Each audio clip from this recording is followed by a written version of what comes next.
তাহলে ভারত তো দূরের কথা, আমেরিকাও আমাদের সাথে টিকবে না ইনশাআল্লাহ। দাদু গুড মর্নিং গাইজরা, আবারও একটা নতুন ভিডিওতে আপনাদের স্বাগত। আর আপনারা দেখছেন ব্যাং ব্যাং নিউজ। আজকে কথা হবে কিছু বাংলাদেশিদের নিয়ে, বাংলাদেশি বাংলাদেশি। এবং প্রথমে একটি ভিডিও দেখাচ্ছি, তারপর কথা হচ্ছে।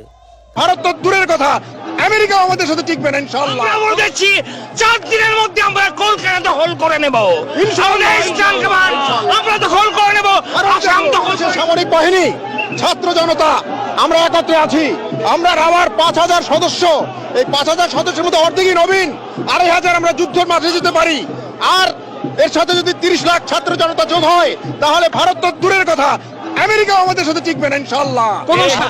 আমি মেজর শরীফ, আমি বলে দিচ্ছি ভারতকে যে ট্রেনিং আমরা নিয়েছি, যে যুদ্ধ আমরা করেছি, আমরা শুধু 2 লক্ষ সৈনিক না, আমাদের সাথে 18 কোটি জনগণ আছে। আমাদের ট্রেনিং, আমাদের দক্ষতা ভারতের চেয়ে অনেক বেশি। আমরা যদি একবার সাহস করে আমার দেশকে যুদ্ধ করবে, আমরা বলে দিচ্ছি 4 দিনের মধ্যে আমরা কলকাতা দখল করে নেব ইনশাআল্লাহ। আমরা দখল করে নেব আসাম দখল করে নেব। তাহলে এই যে আমাদের দুজন বক্তব্য দেওয়ার জন্য এসে গেছে। তাহলে বক্তব্য কি? ভিডিও তো দেখলো, ভিডিও তো দেখলাম। হ্যাঁ, দেখার পরে বক্তব্য একটাই, হ্যাঁ ওইলে বুড়ে মানুষ, ওইলে মেলা কিছু করতেও পারে, মুখে মেলা কিছু পাওয়া যায়, কিন্তু করাটা কঠিন। কিন্তু আমরা ইচ্ছে করলে বাংলাদেশ সেকেন্ডে দখল করে পাই। তারপরে আর কি দাদা, বাংলাদেশকে মুতিয়ে দিলে বেশি চাই, মুতিয়ে দিলে আর তো ফারেক্কা বীজ খুলে দিলে তো সব শেষ। আবার কুত্তে মুতে দিলে শেষ হয়ে যায়। আর কিছু কিছু বাংলাদেশি তো আছে যারা প্রথমে ইলিশ, তারপর ইন্ডিয়ান প্রোডাক্ট বয়কট নিয়ে অনেক চেঁচামেচি করছে। তারপর এখন যা বাজারের অবস্থা বাংলাদেশের, একটা লাউয়ের দাম বলে 100 টাকা।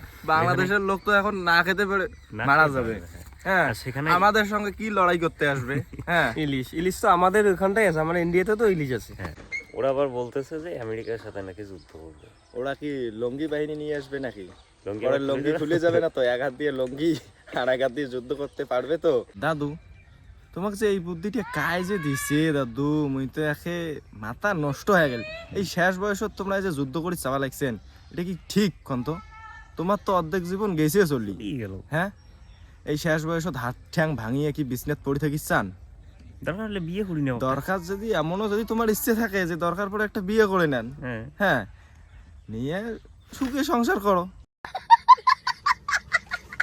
ভাও এগুলো এই শেষ বয়সের যুদ্ধ দেখলে মাথা ঘামে, লাভ আছে তোমার? আজকের মতো এইটুকুই।